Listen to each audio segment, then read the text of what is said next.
Hi, I'm Martin, and today we're going to discuss your rights in relations to profiling and individual automated decision making. What's that?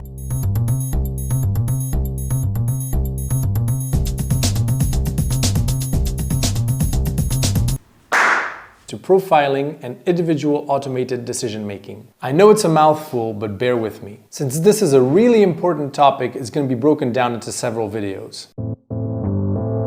In this first part, we're going to discuss what profiling and automated decisions are. So let's start with profiling.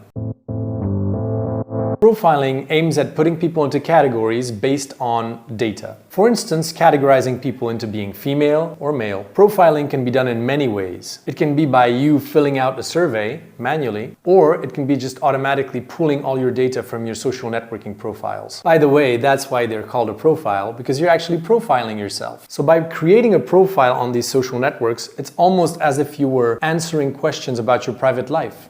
Profiling can be used to take certain decisions concerning you. For instance, an advertiser can ask the social network to only display an ad for females or only for males. The automated decisions part is when you delegate those kind of decisions on what people should see or shouldn't see to an algorithm.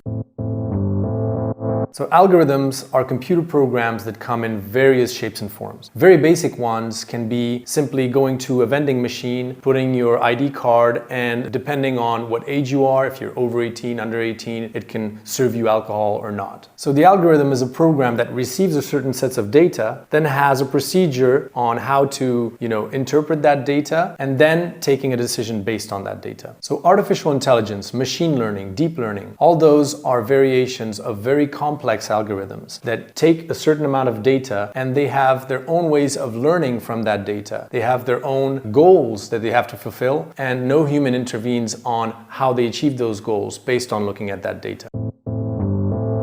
So for instance, one of those goals could be asking an artificial intelligence or an algorithm to maximize the number of clicks on an advertisement. So by monitoring people's behavior and their response to the ad, they can tweak the ad, they can show it to different profiles which are most likely to click on it. In order to do that though, an algorithm needs access to so-called structured data. So this is data which is well sorted, labeled, classified, it's for instance sorted by date, and is especially attached to an identifiable person. And that's exactly what profiling does. So for instance, if you have a database with just how many males or how many females use a certain service and you cannot attach that to an identifiable person, then that data, except for statistics, is useless because an algorithm cannot deduce the kind of behaviors, differences between male and female, or orient an ad towards a female or a male. So profiling and automated decisions are more and more used in your daily life. If you have a digital personal assistant like Alexa, Google Assistant, Cortana, Siri, all of those make decisions on your behalf by examining your data and ideally in your best interest. Hey Tracy, buy me lunch and find me a fast and cheap deal. Ordering fast food delivery, supersized double cheeseburger, mayonnaise and fries. 1 liter of Coke. Your health insurance provider has been notified.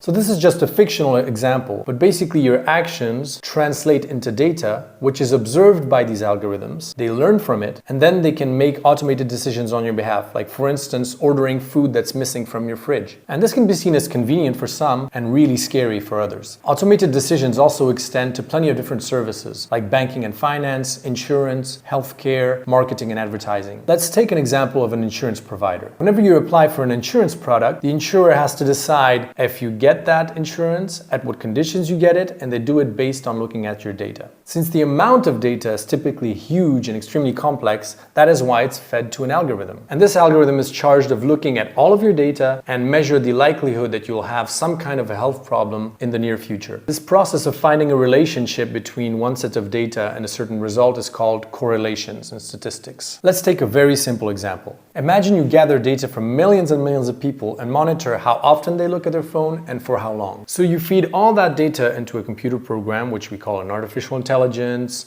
deep learning algorithm, or whatever. And then it looks if there's a relationship, we call it statistical correlation again, between that data, the number of times you look at your phone, how long, and for instance, if you'll have problems with your eyesight. So this is based on monitoring all the data from all these people, how often they go to the optician, do they need to buy reading glasses. So it can do that thanks thanks to the scale of the data, the amount of data, and the processing speed, the power of that algorithm, that artificial intelligence run by a very powerful computer. In statistics, there are thresholds to really identify whether there's a relationship between one set of data and the other, and that's called a statistical significance. And so if there's a confirmed relationship between those two sets of data, and you go to an insurer and you want for insurance for your eyes, they'll say, well, sorry, the algorithm has identified you as more at risk because of the number of times you check your phone. We'll have to increase your insurance premium. So it's a fictional example, but it's pretty close to how it works in practice.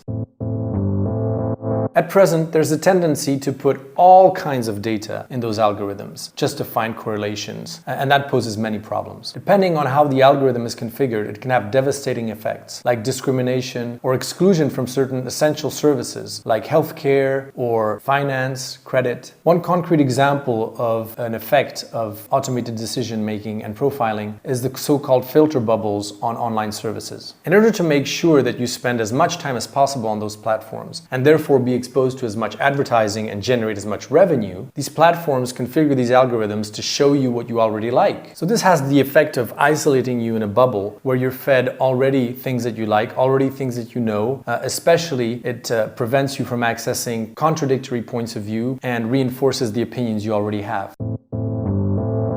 So what we've seen so far is that profiling and automated decisions can have a very, very big impact on not only your online world, but also your offline world, accessing vital services and so forth.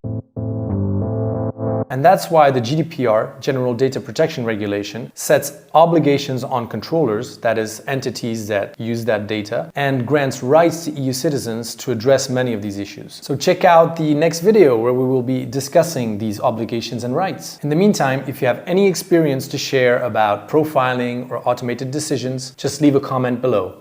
Your health insurance premium has been updated based on your eating habits. Check your email. What are you doing? Isn't it obvious? I'm trying to get my insurance premium down. And the best way to do this is by doing exercise. Tracy, I hope you're monitoring this. Tracy? Low battery. Damn, I don't even like fast food. I just wanted a good deal.